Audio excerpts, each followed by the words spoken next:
बलूचिस्तान में नवरात्र के मौके पर जय माता दी की गूंज। आप जानते हैं माता हिंगलाज यहीं पर है। बलूचिस्तान के हिंगलाज माता मंदिर में उमड़े भक्त श्रद्धालुओं का हुआ जोरदार स्वागत। तुम ही हिंगलाज महारानी, तुम ही शीतला और विज्ञानी। आप अगर पढ़ते हैं चालीसा तो ये लाइनें आपके दिमाग में होंगी। और माता का ये बहुत प्रसिद्ध शक्तिपीठ हिंगलाज। और आपको ये भी बता दूं, ऐसा नहीं है, हिंगलाज मंदिर को तोड़ने की बड़ी कोशिशें हुई वहां कट्टरों की तरफ से, कट्टर मुसलमानों की तरफ से, लेकिन जो भी गया वहां उसके साथ अपने आप ऐसी चीजें होनी शुरू हो गई कि फिर उसने हाथ जोड़ लिए कि माता तुमसे बड़ा कोई नहीं। और यहां पर आप देख रहे हैं किस तरीके से जय माता दी के नारे लग रहे हैं। अब आने वाले दिनों में तो और जोर से आप ये नारे लगते हुए देखेंगे जनरल सिन्हा। ये बलूचिस्तान के अंदर में जो कहते हैं ना, जो हिंदुओं और मुस्लिम की एक्चुअल जब हम कहते हैं ना, वो दोस्ती दिखाई देती है खाली बलूचों की। क्योंकि वो कहते हैं नानी की मंदिर, वो मुझको मानते हैं। और आपने जो बात कही, तो हिंगलाज है जो रिवर है हिंग, उसके बगल में बसा हुआ है। आपको 50 किलोमीटर पैदल जाना पड़ता है, रोड नहीं है वहां। और उसके ऊपर एक ज्वालामुखी है, वहां ज्वालामुखी के लिए सीढ़ी चढ़ते हैं और ये सारे बलूच चढ़ते हैं, वहां मांगते हैं, मन्नत मांगते हैं। वो कहते हैं हम नानी के घर आए हैं। और हिंदू तो जाते ही हैं, 44 लाख हिंदू हैं अभी, उसमें से तकरीबन 3 से 4 लाख जाते हैं। और 15 मई को हमारा ऑपरेशन खत्म हुआ था, 10 मई को, 15 मई को बड़ी बात उठी थी और हिंगलाज मंदिर से ही उठी थी। सर, मैं इसको जब गूगल कर रहा था, मैंने यहाँ से जुड़ी हुई तमाम जो खबरें पढ़ी कि पाकिस्तान की आर्मी और वहाँ के लोगों को भी ये कह दिया गया है कि यहाँ पर मत जाना, पहले हमने करके देख लिया है, बड़ा एडवेंचर हो गया था हम लोगों के साथ और ऐसे ऐसे एक्सपीरियंसेस हुए थे कि इस जगह को मत जाना, टच मत करना। एब्सोल्युटली, वहाँ जाते भी नहीं है। वो पूरा का पूरा इलाका बिरहड़ है, उन्होंने डेवलप नहीं करने दिया। ये थी पाकिस्तान, क्योंकि पाकिस्तान के अंदर ही बलूचिस्तान रहा, उन्होंने इसको डेवलप नहीं, उन्होंने ट्राई किया था इसको, आपने कहा ना, उनके हाथ जल गए। और एक पुरानी ज्वालामुखी है जिसके ऊपर चढ़ते हैं और मुसलमानों का, खास करके बलूचों का बहुत, उन्होंने कोई नाम रखा है सर इसका, आर्मी वालों ने प्रोहिबिटेड एरिया या कुछ रखा हुआ है नाम कि डोंट गो देयर, वहां चले मत जाना वरना बुरे हाल हो जाएंगे। 50 किलोमीटर पैदल जाना पड़ता है। 51 हम कहते हैं ना, हमारे वो ज्ञान जो पीठ है, शक्ति पीठ, उसका एक पीठ है और वहां सर गिरा है।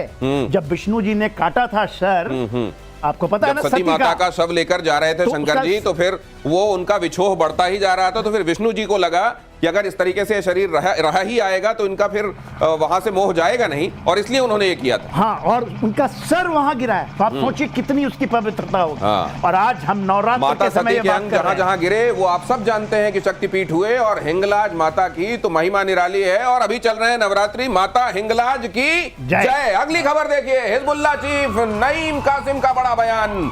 सऊदी अरब से हिजबुल्लाह चीफ की अपील, पुराने मतभेदों को सऊदी अरब भुला दे, इजराइल के खिलाफ एकजुट होना चाहिए। हिजबुल्लाह चीफ ने कहा इजराइल के खिलाफ एकजुट होना चाहिए और हम सऊदी अरब के साथ अपने मतभेदों को भुला दें, ये कहा जा रहा है। अब देखिए, इजराइल भी जिस तरीके से वहां मार रहा है अपने दुश्मनों को, तो वो दुश्मन भी जो एक दूसरे के साथ कभी अदावतें रखते थे, अब कह रहे हैं एकजुट हो जाओ, पहले इजराइल से निपटो फिर आपस की देख लेंगे। लेकिन सर, ये क्या इजराइल के खिलाफ ये एकजुटता उसका जो अपना संकल्प है उसको डिगा सकता है क्या? ये कुछ दिनों का है, देखिएगा सारे ठंड पड़ जाएंगे। सऊदी अरेबिया ना कतार में आ गया, उसने कर दिया, उनकी सिक्योरिटी कंसर्न हो सकती थी, मगर मेरे ख्याल से सऊदी अरेबिया ने मना कर दिया हिजबुल्लाह के साथ हाथ जोड़ने के लिए।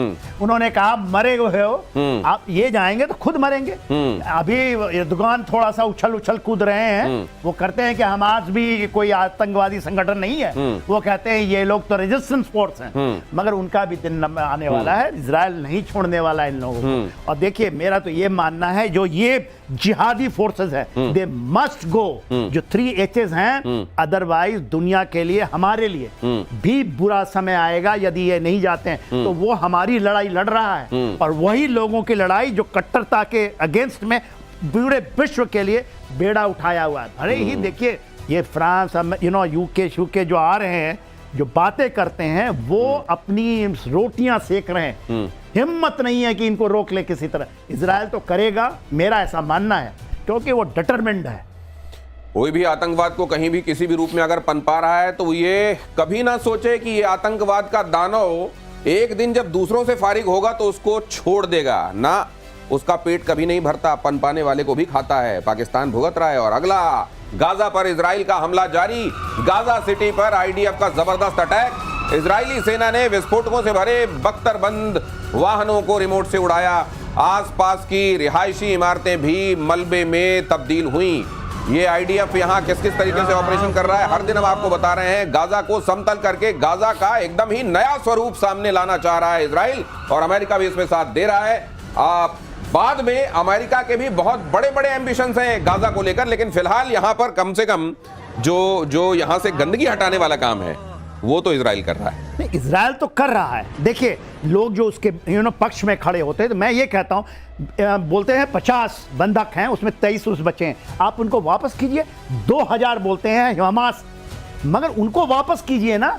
20 लाख लोग हैं, मगर आप अभी भी 2000 के साथ खड़े। कुछ लोगों ने आवाज उठाई थी, 3 को कल मारा है पब्लिकली, और उस तरह से मारा है जो आपने देखा होगा किसी जगह में ISIS कत्ल करता था, और ऐसे उन्होंने गोली मारी है पैर से मार करके। तो देखिए, ये कट्टरता हैज टू गो। मैं नहीं मानता, मैं भी उनके रखता हूं दर्द, जो मारे जा रहे हैं उनको बहुत तकलीफ है, मगर है क्या कि वहां पर जो आपने जिहाद शुरू किया है, इन लोग क्यों नहीं खड़े होते। हमास 20 केवल 2000 बचे हैं अभी। कोई कहता है कि नहीं 20,000 और पैदा कर लिया, ऐसा नहीं है। 2000 एग्जैक्ट फिगर है। और मैं तो ये आपके माध्यम से ये कहूंगा कि हमास के लोग जो वहां पर हैं गाजा में, Gazans please stand against this Hamas. क्यों आप मरना चाहते हैं? मेरे ख्याल से रुकेगा यदि जस्ट आप 23 जो भी बचे हैं उनको वापस कीजिए, लेकर आइए, लड़िए। यदि हम लोग होते तो शायद, यदि आप वहां होते तो आप जरूर खड़े होते। 2000 जो ये कट्टरपंथी हैं, जो कि टेररिस्ट हैं, उसके अगेंस्ट खड़े होइए। देखिए, उसके बाद यदि कट्टरपंथियों के खिलाफ हमेशा हर जगह लोगों को आवाज उठाने की आवश्यकता है, क्योंकि जब ये पनपता है तो एक दिन फिर ये जाहिर है ये भस्मासुर हो जाता है। और गाजा पर इजराइल का हमला जारी। गाजा सिटी पर आईडीएफ का जबरदस्त अटैक हुआ है। इजरायली सेना ने विस्फोटकों से भरी बख्तरबंद गाड़ियों को उड़ाया है। ये खबर मैंने आपको दिखाई किस तरीके से वहां ऑपरेशन चल रहा है। और अगली खबर यह है, तुर्की के राष्ट्रपति ने हमास को क्लीन चिट दी है। तुर्की के राष्ट्रपति एर्दोगन ने हमास को क्लीन चिट दी। अब ये पूरे इस्लामिक वर्ल्ड का खलीफा बनना चाहते हैं, इसलिए ये क्लीन चिट दे रहे हैं। एर्दोगन ने हमास को आतंकी संगठन मानने से इनकार कर दिया। हमास आतंकी संगठन नहीं है, प्रतिरोध वाला समूह है, एर्दोगन ने कहा। गाजा में इजराइल नरसंहार कर रहा है, एर्दोगन ने कहा।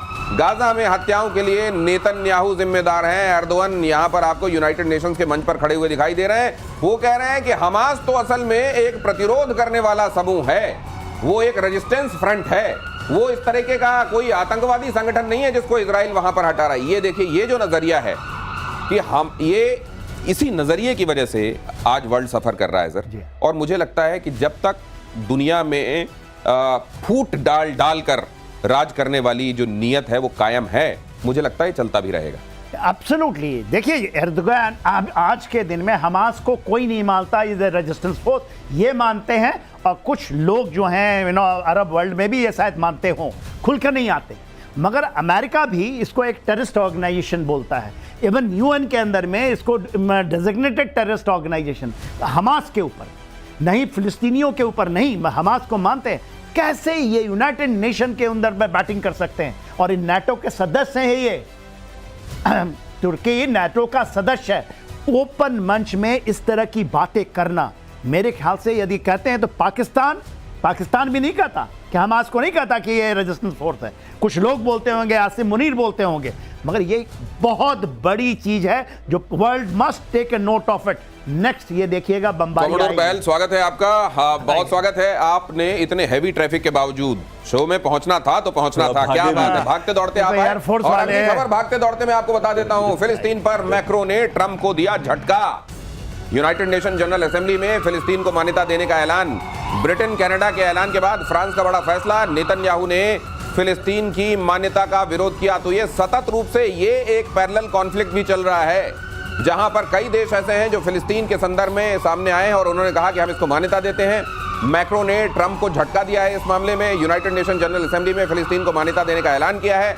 ब्रिटेन कनाडा के ऐलान के बाद फ्रांस का बड़ा फैसला। नेतन्याहू ने फिलिस्तीन की मान्यता का विरोध किया है। अब ये जो चल रहा है sir United nation general assembly में, इसका असल में ऑन ग्राउंड हासिल क्या है? देखिए ऑन ग्राउंड हासिल तो कुछ खास होने वाला नहीं है, क्योंकि मेन रीजन क्या है, चाहे वो 147 हो, 151 देश हो, ये एक डिप्लोमेटिक प्रेशर है। लेकिन नेतन्याहू ने जो करता है, क्या उसको ट्रंप को बता के करता है? ट्रंप को ना भी बताए, जैसे उन्होंने कतर पे अटैक किया, जो कि एलाय है उनका, स्ट्रॉन्ग एलाय, उनका बहुत बड़ा बेस है, तो क्या उसने परमिशन ली थी? ट्रंप कहता है कि मुझे तो पता भी नहीं था, मैं तो सुत्ती पई सी, पंजाबी में बोलते हैं ना, मैं तो सोया हुआ था। मैं तो सोया हुआ था। तो कहीं ना कहीं अगर ये नेतन्याहू फिर भी अटैक करते हैं, हमले करते हैं, इनको बैकिंग है, 1/3 फंडिंग जो आती है ट्रंप की, वो आती है ज्यूस से, और 1/3 आती है मिलिट्री इंडस्ट्रियल कॉम्प्लेक्स से। दोनों को दोनों चाहते हैं कि इस प्रॉब्लम को एक बारी में ही रिजॉल्व कर दिया जाए। तो कहीं ना कहीं ये कहने के लिए बहुत अच्छा है,